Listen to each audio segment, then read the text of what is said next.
Good morning, one and all. I am Dr. KATTA BHAVANA, Senior Resident General Surgery students. Today, our topic is management of hand infections.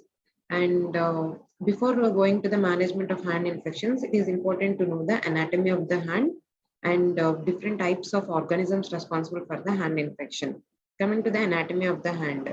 Anatomy of the hand consists of the bones which forms the hand are the metacarpal bones along with the phalanges, and there are intrinsic muscles of the hand, and there are tendons of the forearm muscles which extend onto the palmar surface of the hand. So the intrinsic muscles of the hand which forms the hypothenar eminence forms the opponent's distaminmi, flexor distaminmi, abductor distaminmi, and the thenar muscles are flexor pollicis brevis, abductor pollicis brevis, and opponent's pollicis. Apart from this, there are lumbricals and dorsal interossei and palmar interossei, adductor pollicis. So these are the different pictures which were showing the anatomy of the hand and the intrinsic muscles of the hand. You can see there is a dorsal view of the hand which is showing the dorsal interossei which are bipinnate in origin, and the palmar view which is showing the palmar interossei which are unipinnate. Coming to the arterial supply of the hand has a superficial palmar arch and a deep palmar arch which supply the blood to the hand, bones, muscles, and also the tendons, including the soft tissues. So the superficial palmar arch is formed by the ulnar artery and the superficial palmar branch of radial artery. And this gives off the digital arteries which supply the digits. Apart from this, there is a deep palmar arch formed by the distal portion of the radial artery, which anastomoses with the deep branch of the ulnar artery. This forms the deep palmar arch which supplies the bones muscles. Coming to the venous drainage. All the veins, metacarpal veins, they drain into the cephalic and basilic veins, which extend into the forearm. Nerve supply, it is supplied by ulnar nerve, median nerve, and radial nerve. Coming to the common hand infections, these are acute paronychia, chronic paronychia, phalon, flexor tenosynovitis, deep space infections. Deep space infection is again with palmar space infection, space of corona infection, and the hypothenar and thenar space infections. The main treatment principles are, first, we need, in order to, all these infections will have an abscess, which needs incision and drainage. So before placing the incision, we need a tourniquet control to prevent exsanguination and to eliminate the limb, to tourniquet control and elevate the limb, to exsanguinate the limb. And then long and extensive surgical incisions for adequate drainage of the purulent material, and incision to minimize exposure to the blood vessel, nerves, and tendons, and avoid longitudinal incision across flexor creases. And excess of necrotic tissue, everything should be debrided, and the debrided tissue should be sent for gram staining, aerobic and anaerobic, and fungal and microbacterial stains, culture sensitivities. And after the placing incision, thorough and debridement, thorough irrigation has to be given, and wound management should be that wound should be left open. Negative pressure dressing should be applied, and there is no urgency in closure of wounds. If inadequate drainage wound, if it is closed primarily or delayed secondary, there can be recurrence. And delayed primary closure or secondary healing is usually the wound management. Next, postoperative care is frequent dress changings for the open wounds, alternative dress changings in the negative pressure therapy, early motion to avoid tendon adhesion and stiff joints. Multiple debridements may be needed, and if unable to eradicate infections, then amputation might be necessary. Empirical antibiotics are started initially. After culture sensitivity is obtained, the sensitive antibiotic should be changed too. And most common infection types are cellulitis. These are organisms responsible for staphylococcus and streptococcus. And the initial empirical antibiotic therapy is first generation cephalosporin or penicillins. When coming to paronychia or deep space infection, phalon, these are all abscesses which are usually common by the Staphylococcus aureus. MRSA is commonly seen in community. So to cover this MRSA, we empirically start IV vanco or Clinda or oral cotrimoxazole, clindamycin or doxycycline. Next, coming to flexor tenosynovitis. The common organisms are Staphylococcus and anaerobic organisms, and the polymicrobial origin has a worse prognosis. So IV ampicillin sulbactam with cefotaxime or oral amoxiclavulanate plus clindamycin is given. Coming to human bite, Staphylococcus, Streptococcus, Eikenella, anaerobic organisms. These are the common organisms. So, in order to cover this, the spectrum of antibiotics given are ampicillin sulbactam with cefotaxime or amoxicillin fluoroquinolones with clindamycin.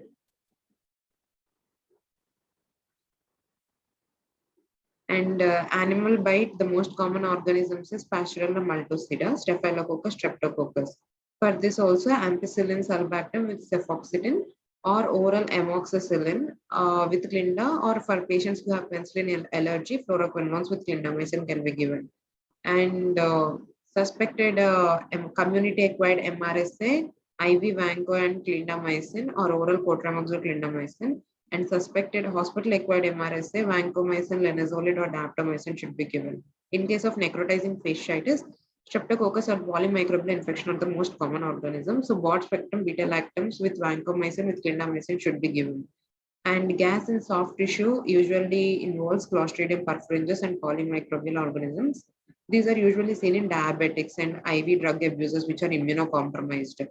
High dose penicillin plus clindamycin or broad spectrum beta lactam antibiotics plus vancomycin plus clindamycin is given. Next, coming to the common types of hand infection. These are acute paronychia.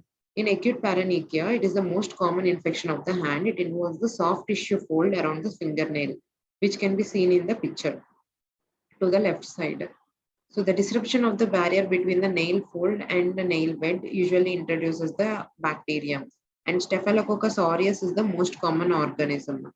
And erythema, there will be epineural fold pus accumulating beneath the epineural fold, which causes the erythema, swelling, and tenderness adjacent to the nail. The treatment guidelines are preoperatively in a healthy individual, no other investigations are required. But if the patient is an IV drug abuser, immunocompromised, or diabetic patient, then laboratory investigation should be done for evaluating the counts. And radiographs if long-standing infection is present to rule out the osteomyelitis. And post-operative care, 7 to 10 days of oral antibiotics according to the organisms which are present, and early conversion to the sensitive antibiotics is necessary, and daily soaks in a dilute povidone iodine solution, and early finger range of motion to prevent stiffness. And complications are usually failure to recognize underlying osteomyelitis, and when there is underlying systemic illness, like the patient is diabetic but not a known diabetic. So when if it is not diagnosed, then there is a high chance for recurrence and severity of the infection. Next, coming to the management. The management usually includes the elevation and removal of 1/4 of the nail to decompress the perineum. Incision of the perineal fold with, you can see the two pictures. A is showing the elevation of the 1/4 of the nail. Along with that, B is showing the incision of the perineal fold with the tip of the blade directed away from the nail bed and matrix.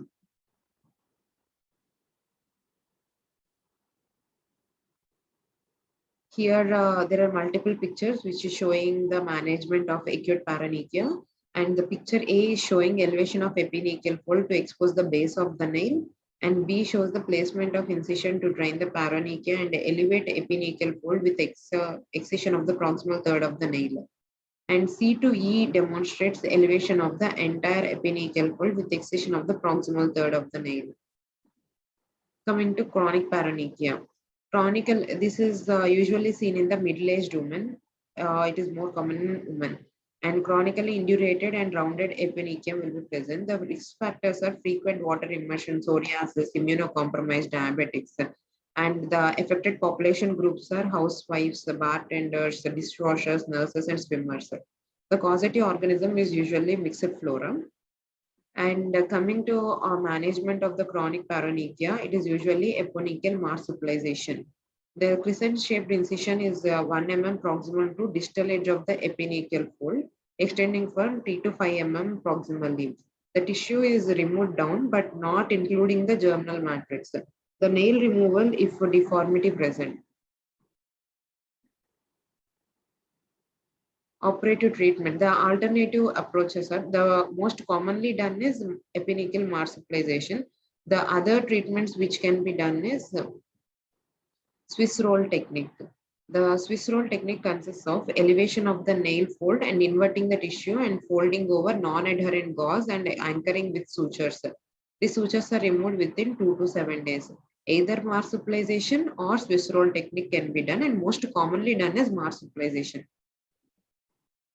This also includes preoperative workup because social thorough workup should be done, and social history for contributing factors, risk factors, and the common population which are affected. Those all factors should be considered to give occupational rehabilitation also. And laboratory evaluation in diabetics and immunocompromised patients should be done. Post-operative care, 10 to 14 days of oral antibiotics.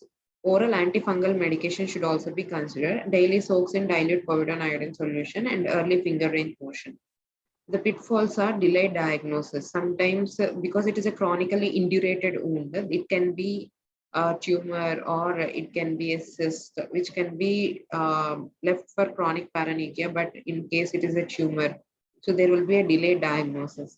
And unrecognized systemic illness and failure to correct environmental factors will cause recurrence. Coming to Phalan. A Phalan is infection of the distal pulp space. So the anatomy of distal pulp space is more important. It has a closed sac connective tissue framework isolated from the rest of the finger. Multiple vertical trabeculation divides the compartments, the distal pulp space into different septal compartments. The blood supply of the digital arteries run parallel to distal phalanx and gives off a nutrient branch to epiphysis before entering the pulp space. And functions are stabilizing the pulp during the pinch and grasp, and highest concentration of sensory receptors are present in the distal pulp space. So the subcutaneous abscess of the distal pulp of finger is called a phalan. These infections involve multiple septal compartments, leads to compartment syndrome of the distal phalangeal pulp. And Staphylococcus aureus is the most common organism. Clinical feature: severe throbbing pain, tension, and swelling of the entire distal phalangeal pulp. The swelling does not extend proximal to the distal palmar crease because of the septations which limit the spread of the infection. And the risk factors are usually penetrating injury and diabetics. Complications are the distal artery gives off the epiphyseal branch, nutrient branch to the bone, distal bone, um, distal phalangeal, distal phalanx before entering the compartment, distal pulp compartment. So the distal epiphysis will not be affected, but the diaphysis of the distal phalanx can undergo osteomyelitis. And the pyogenic arthritis of the distal interphalangeal joint and flexor tenosynovitis from proximal extension. Complications. The blood supply to the periosteum and diaphysis is compromised more than the blood supply to the skin. This causes the bone necrosis, osteomyelitis, and pyogenic arthritis, and can cause tenosynovitis also. So the drainage of the phalan is that multiple incisions can be given, but avoid incision crossing the fingertips or distal interphalangeal joint of flexion crease. Protect the distal nerves and vessels and do not violate the flexor tendon sheet because it will cause flexor tenosynovitis. And incision made at the maximal site of tenderness. The pre-op evaluation with the mode of injury and any history of diabetes and laboratory evaluation and radiograph to rule out osteomyelitis should be done. Post-operative antibiotics for a week along with the daily change of dressings and finger range of motion should be done. The pitfalls are misdiagnosis as herpetic whitlow and unrecognized osteomyelitis, incomplete decompression of the septa. There are multiple septa in the distal space. So all the septa should be broken and should be drained adequately. And inadequate opening of the flexor tendon sheet while giving the incision can cause septic flexor tenosynovitis and creation of the unstable pulp. These are the multiple incisions which are given. It either a horizontal incision or a longitudinal incision over the pulp space, or a hockey stick incision also can be given, as shown in the figure B. Coming to pyogenic flexor tenosynovitis. Here we can see the flexor tendon sheath is a double wall structure with a visceral layer that is called epitenon and a parietal layer, the adjacent to the pulley system. And it is a closed space. It begins in the palm at the level of metacarpal neck and ends distally just proximal to the distal interphalangeal joint. So it includes the flexor digitorum profundus tendons and the flexor digitorum superficial. The picture showing flexor tendon superficial. Flexor digitorum superficialis tendons, which is crossing the proximal interphalangeal joint and getting inserted into the proximal phalanx. And whereas the profundus tendons are crossing the distal interphalangeal joint and inserting into the distal phalanx. So these are covered by the bursas, the synovial tendon sheath. The first, the thumb finger has its own ulna, this bursa called as radial bursa. This flexor sheath, it is called radial bursa, and the remaining four fingers they merge together and forms the ulnar bursa. Sometimes there can be communication between the ulnar bursa and radial bursa, or they can be separately, as shown in the above picture. These are the common variation. There can be communication between the ulnar and radial bursa, or they can be completely separate.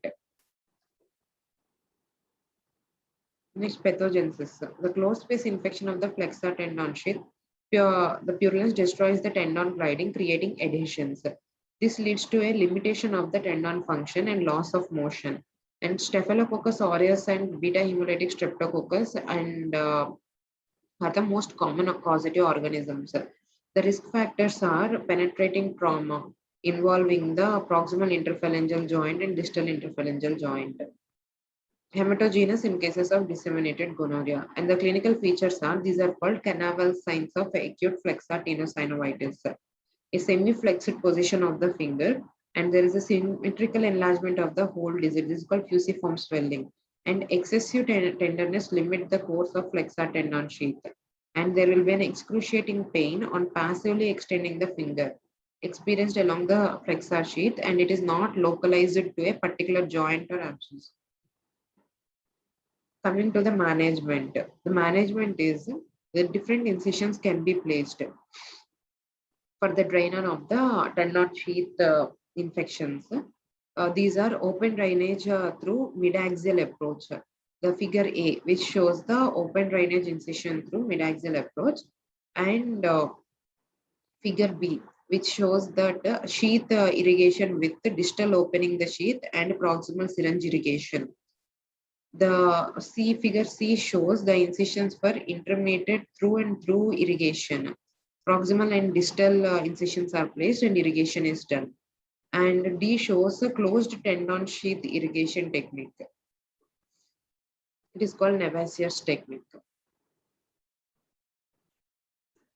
The incisions is placed and it is showing the pus which should be sent for culture sensitivity along with the mid-axial incisions. Preoperative evaluation should include all the blood investigations and radiographical investigations. Postoperative care, IV antibiotics and early range of motion with frequent change of dressings and adequate drainage.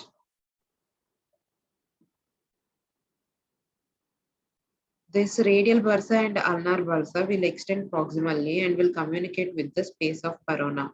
So the radial bursa is continuation of the flexor pollicis longus tendon, extends from the base of distal phalanx and ends at the metacarpal joint. Ulnar bursa begins at the proximal end of the small finger flexor tendon sheath and lies ulnar to the flexor tendon, which are invaginated by it. The space of corona is a deep space in the distal volar forearm. It lies between the fascia of pronator quadratus and the sheath of the flexor digitorum profundus tendons.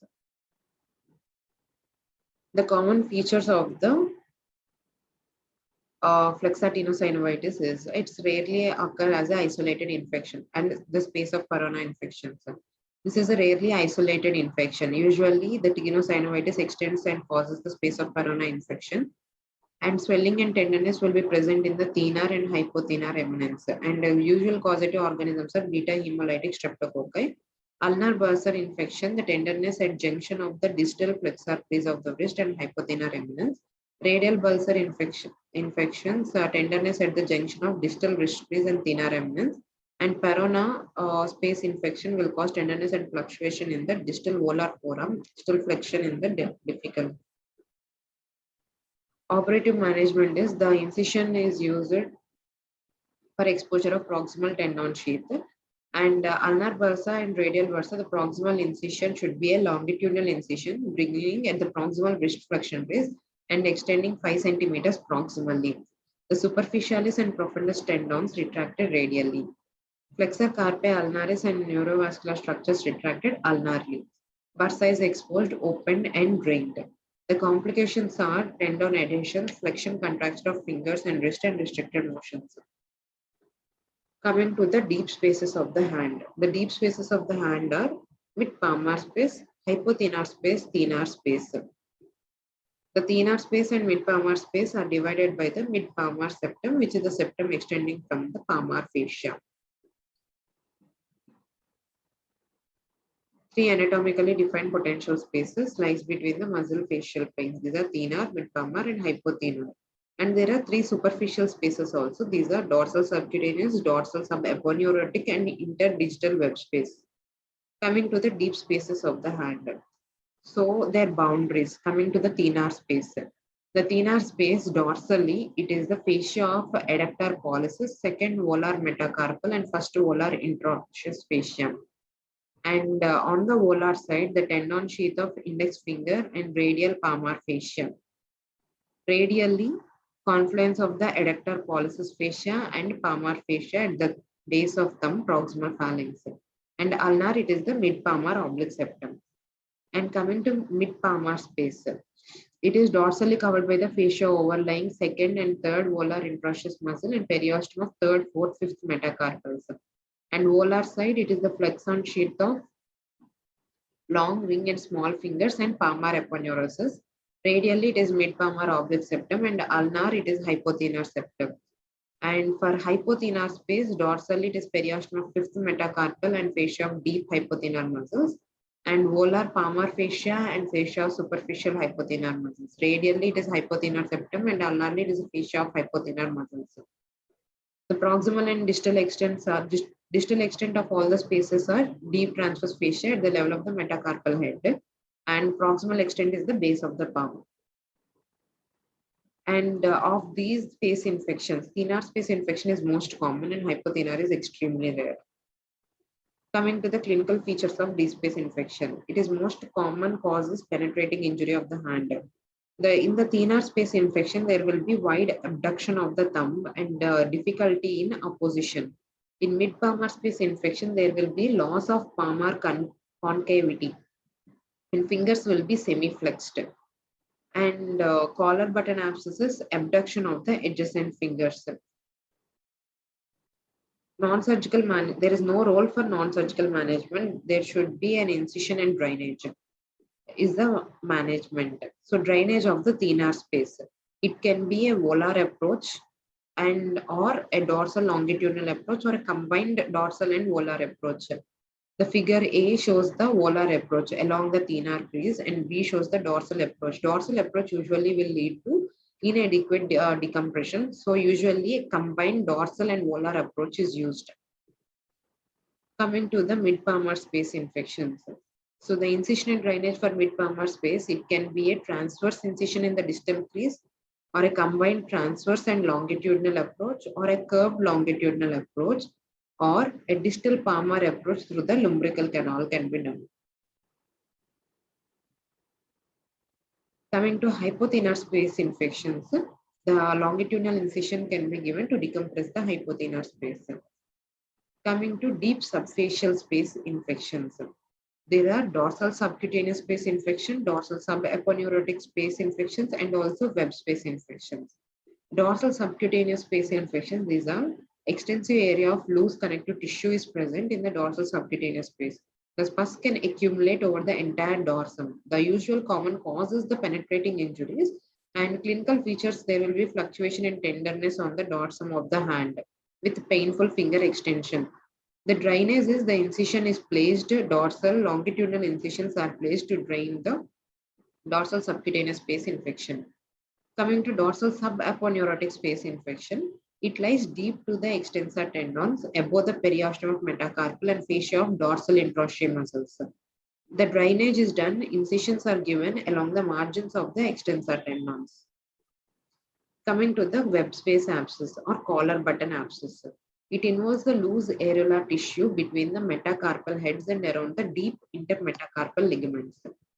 It can be seen in the picture that the web space infection of the first web space infection, which is causing the abduction of the second and third fingers.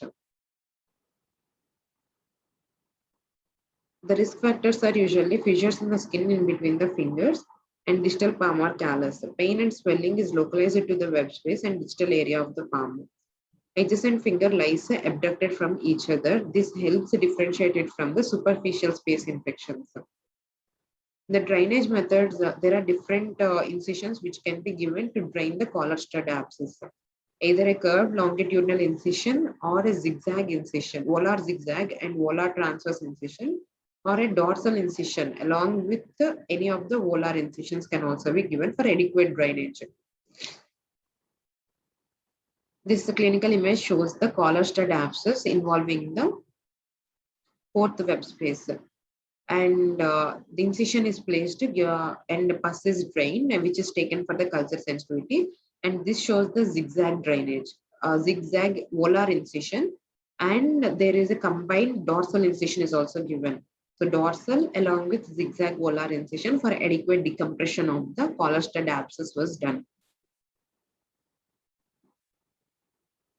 The treatment principles of the deep space infections are adequate examination, radiographic investigation to rule out foreign body, because penetrating trauma is the most common cause. And as trauma is the most common cause, fractures should also be ruled out. Long-standing fractures and trauma penetrating injury can lead to osteomyelitis, that also should be ruled out. And MRI is usual tool for identifying the localized abscess. The pitfalls is if there is a delay in the surgical treatment or if there is inadequate decompression, it can cause iatrogenic injury to the neurovascular structures. So these are the different spaces of the hand and different organisms and the causes causing the hand infections, and the management, the preoperative management, postoperative antibiotics, the different incisions for the different infections. The most important is giving the culture sensitivity antibiotics and making sure adequate decompression of the space of the infection occurring space should be decompressed. Thank you.